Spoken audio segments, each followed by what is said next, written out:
Hey y'all, welcome to the channel. Today we're checking out top 10 ridiculous reasons why British politicians resigned.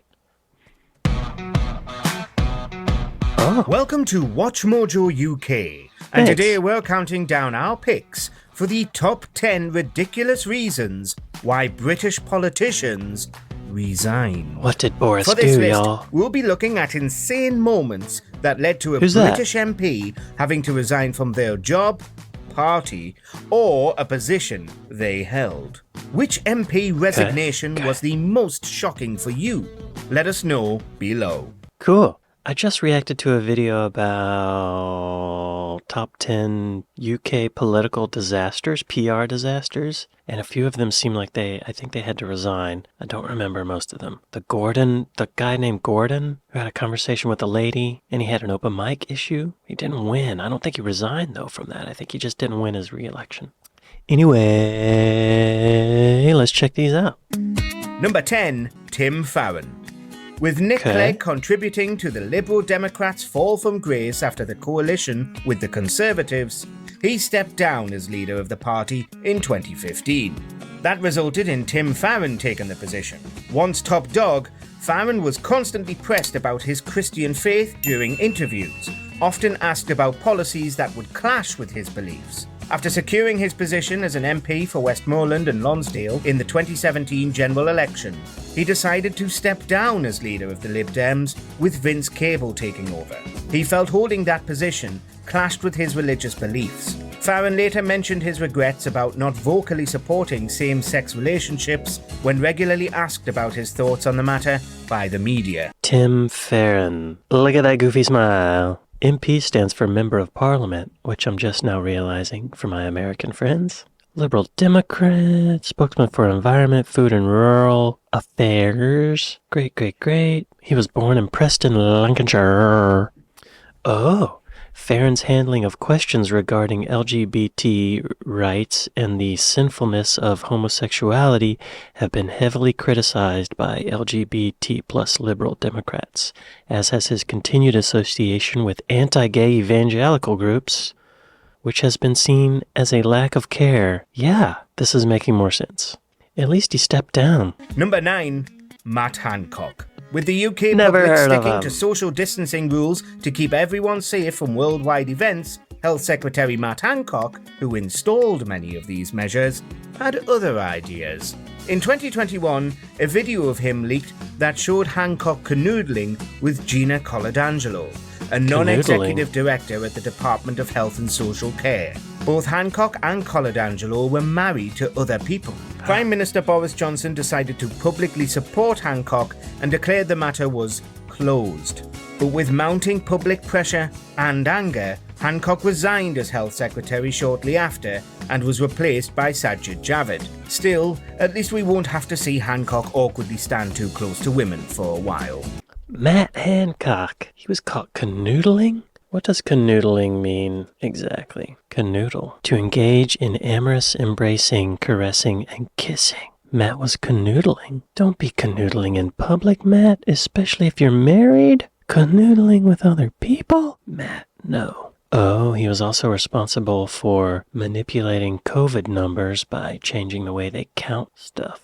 What a jerk. In June 2021, it was revealed that Hancock had breached COVID-19 social distancing restrictions with Gina Coladangelo, an advisor in the DHSC, with whom he was having an extramarital affair. After CCTV images of him kissing and embracing her in his Whitehall office on May 6 were published in the Sun newspaper, it was in his office. Matt, you know there's cameras in there. Stop canoodling. Regardless of cameras, don't canoodle in public. At least get your wife's permission to canoodle with Gina, right? I don't know. Just don't canoodle. Matt, stop canoodling. Number 8, Anthony Lambton. In 1973, shocking images of Tory MP Lord Lambton were released in the News of the World that showed the politician lying in bed with 2 call girls. The photos were secretly taken by the husband of one of the women. A police search of Lambton's residence also found cannabis, With all of the terrible publicity of the infamous Profumo scandal, Lambton resigned as an MP. Due to some confusion between Jellicoe House, a place one of the women used as a rendezvous, and the leader of the House of Lords, Lord Jellicoe, he was asked about his involvement in the scandal. He denied knowing the women, but stated he used the services of Mayfield Escort Agency. Jellicoe also resigned shortly after. This guy's canoodling too. Yo, you gotta stop the canoodling. If you have to canoodle, just do it in private. Don't let people take photos of you, right? I understand the need to canoodle, but you gotta be careful, especially if you're a politician, you're a public figure. But also diseases, you know? There's all kinds of diseases. Well, back in 73, they didn't have any of the more serious diseases that we have now, but still. Canoodling, it's a British politician's kryptonite. Number 7. John Stonehouse. Only a year after the Lambton saga, Stonehouse's clothes were discovered on a Miami beach with no sign of the MP. Seemingly, he was lost at sea. How did they know it was his clothes? clothes? But not really. He was found and arrested in Australia, attempting to live under a new identity. Before faking his own demise, Stonehouse was set to be investigated for fraud. So he took drastic measures to escape being caught. But that didn't work. Stonehouse was soon deported to the UK and was sentenced to 7 years in prison. He then resigned as an MP for Walsall North. To make the story more dramatic, long after his actual demise, it turned out that Stonehouse had also been a spy for Czechoslovakia since 1962. Number Whoa. 6. Holy crap. This guy, John Stonehouse. Canoodling was the least of his problems. So he faked his own death and he was a spy. If you want to know how to fake your death, take a lesson from Elvis and Michael Jackson. Faking own death. Stonehouse maintained the pretense of normality until he faked his death in 1974, leaving a pile of clothes on a beach in Miami to make it appear that he had suffered a fatal misadventure while swimming. Stonehouse was presumed dead, and obituaries were published in British newspapers despite the fact that no corpse had been found. In reality, Stonehouse was en route to Australia, some 9,000 miles away, hoping to set up a new life with his mistress and secretary, Sheila Buckley. So he was canoodling. I should have known. Canoodling was the baseline conspiracy. Using false identities, Stonehouse set about transferring large sums of money between banks as a further means of covering his tracks. Under the name Clive Muldoon, he deposited $21,500 in cash at the Bank of New Zealand. The teller who handled the money later spotted Muldoon at the Bank of New South Wales. Inquiries led the teller to learn that the money was in the name of Joseph Markham, and he informed the local police. Stonehouse visited Copenhagen with Buckley around the time and returned to Australia unaware that he was now under surveillance. The Australian police initially suspected him of being Lord Lucan, who had disappeared a fortnight before Stonehouse following the murder of his children's nanny. They contacted Scotland Yard. They contacted Scotland Yard requesting pictures of both Lucan and Stonehouse. On his arrest, the police instructed Stonehouse to pull down his trousers in an attempt to establish whether or not he was Lucan, who had a 6-inch scar on the inside of his right thigh. When I read 6-inch, I thought I was going to have to not read the rest, but it was a scar. They were just talking about the scar, the 6-inch scar. So what does this other guy look like? They thought he was who? Lord Lucan. Oh, he does look like him. Very handsome. They look similar. Lord Lucan's a bit, he's probably like an 8 or a 9, and John Stonehouse is more like a 5 or 6. So, well, whatever. Also, he was a spy. Stonehouse allegedly began spying for Czechoslovakia in 1962 by an informant who was a defector from the Czechoslovakian Secret Service. In 2009, the spy allegation was substantiated. In 2010, it was revealed that Margaret Thatcher had agreed to cover up revelations that Stonehouse had been a Czechoslovakian spy in 1980 because there wasn't enough evidence to bring him to trial. Okay, well that makes sense, but Margaret, that's serious stuff, Stonehouse. Get it together. Where's your allegiance? What a jerk. Number 6. Neil Parish. In 2022, that name sounds familiar. Shocking news emerged that an MP had been caught watching adult content in the House of Commons. It soon transpired to be Conservative MP Neil Parish. And it didn't... I'm sorry. He was watching porn in Parliament? Okay, dude, come on. It soon transpired to be Conservative MP Neil Parish. And it didn't take long for the politician to make excuses for what had happened. Parish claimed the first time he was caught, he was looking up a Class Dominator tractor on his phone, saw the services for something that sounds like that, and accidentally clicked on the link. He then went back to this website, this time on purpose, whilst he waited for a vote to take place and was spotted by a colleague. With all the embarrassing publicity, Parish resigned from his Tiverton and Honiton constituency. If this happened in the United States, there would be no resignation. It would just be, nothing would happen. They wouldn't do anything about it. More canoodling, y'all. He wasn't even really canoodling. He just wanted to canoodle. This seems like a harmless offense compared to faking a death, being a Czechoslovakian spy, and canoodling. You know, he probably could have kept his job. It's not a big deal. It's just watching some videos. Number 5. Edwina Currie. Before the jaw-dropping news of her affair with former PM John Major, Currie was the Parliamentary Under-Secretary of State for Health under Margaret Thatcher. In 1988, that all came crashing down. Currie gave a press release where she announced that most of the eggs in the UK now had salmonella. This sparked fear amongst the British people. 4 million healthy hens were culled as egg sales fell by 60%. Farmers were livid with Currie's comments. The scandal caused Currie to resign as the Undersecretary, but she remained a Conservative MP for South Derbyshire. Years later, it turned out Currie was right. A covered-up report was released that showed there was a salmonella epidemic of considerable proportions. Wow. So she told the truth and had to resign because it hurt business, and they had to kill a bunch of chickens. That's unfortunate. She tried to do the right thing. She was also canoodling too, right? Isn't that what they said? Before the jaw-dropping news of her affair with former PM John Major... Canoodling. Edwina's up in that canoodling too. It's not a great name, Edwina. Ed's Wiener. She was born in Liverpool. Currie was forced to resign as Parliamentary Undersecretary of State of Health in December 1988 after she issued a warning about salmonella in British eggs, which was true.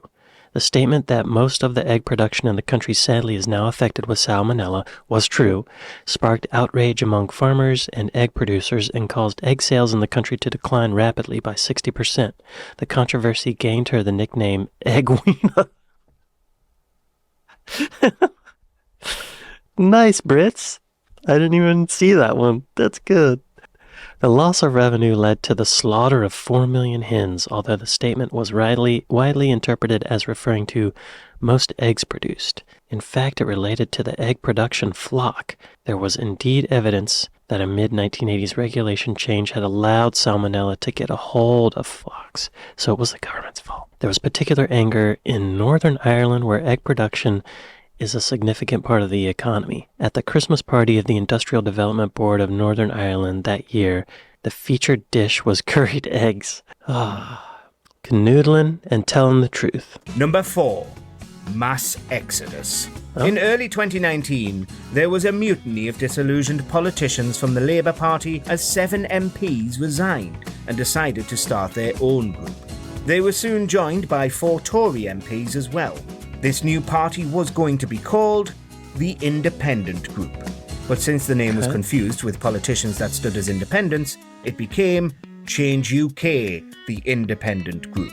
The website change.org then sued the group due to its similarity to their name, causing the party to switch to the Independent Group for Change. Then 6 of their 11 members quit, and eventually the party was closed 10 months after forming. None of the MPs were re-elected at the 2019 general election. Yeah, that's bad marketing. Bad name. Choose anything else.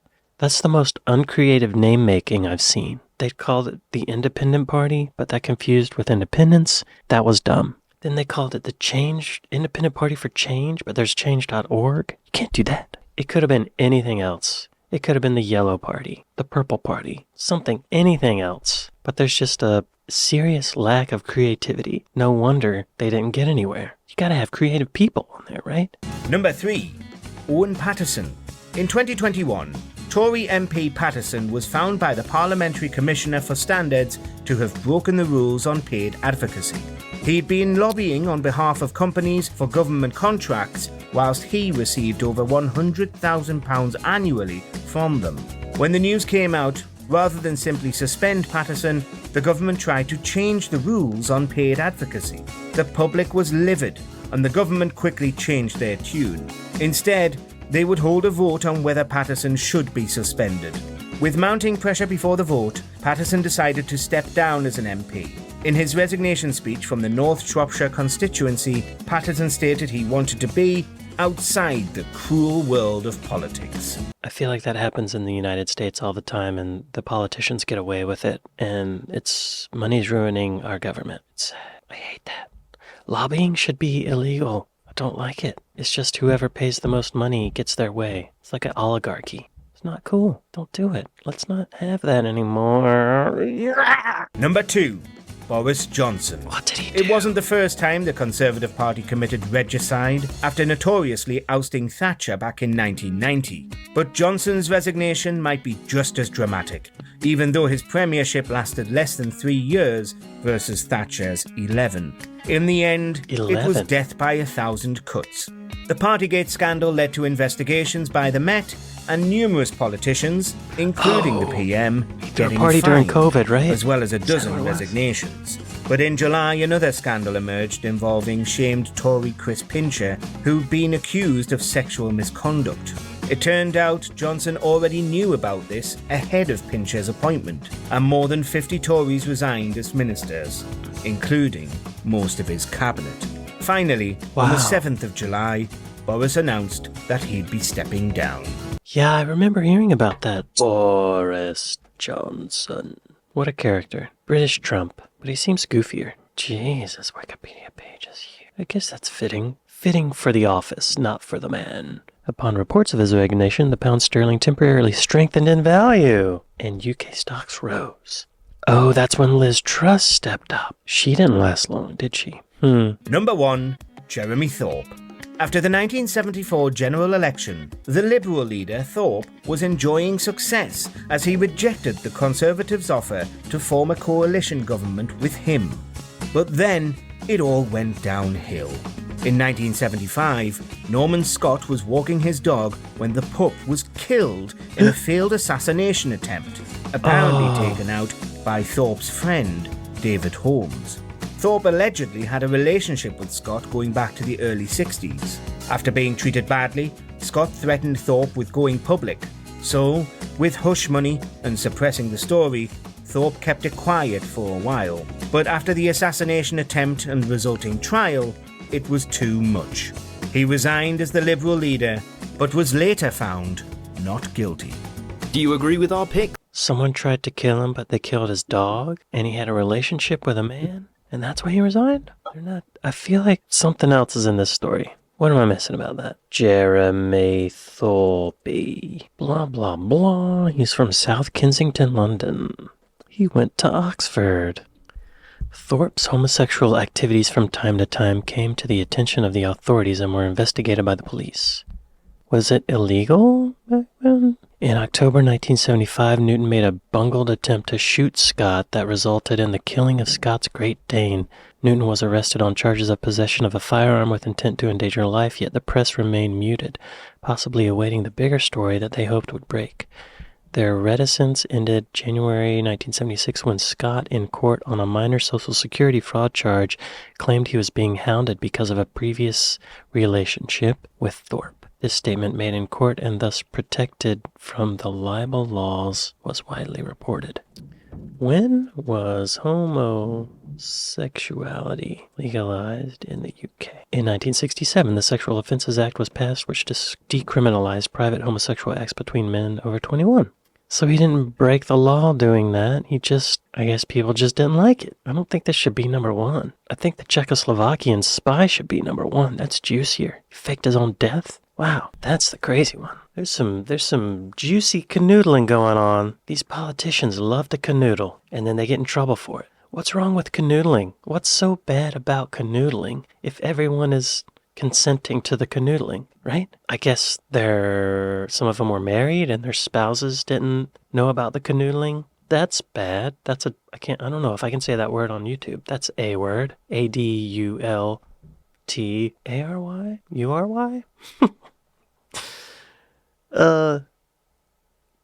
Lots of canoodling. Y'all, let's canoodle with forgiveness. Let's just let everybody canoodle. Both parties are consenting to the canoodling. Then let's just let canoodling happen. Don't take it personally if someone canoodles behind your back. It's just, it is personal. It's very personal. But don't take it personally, right?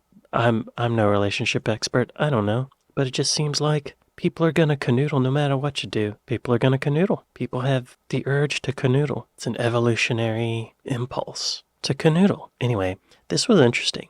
I hope all of you are canoodling with the people that you've decided to become exclusive with. I hope you're all getting your fill of canoodling.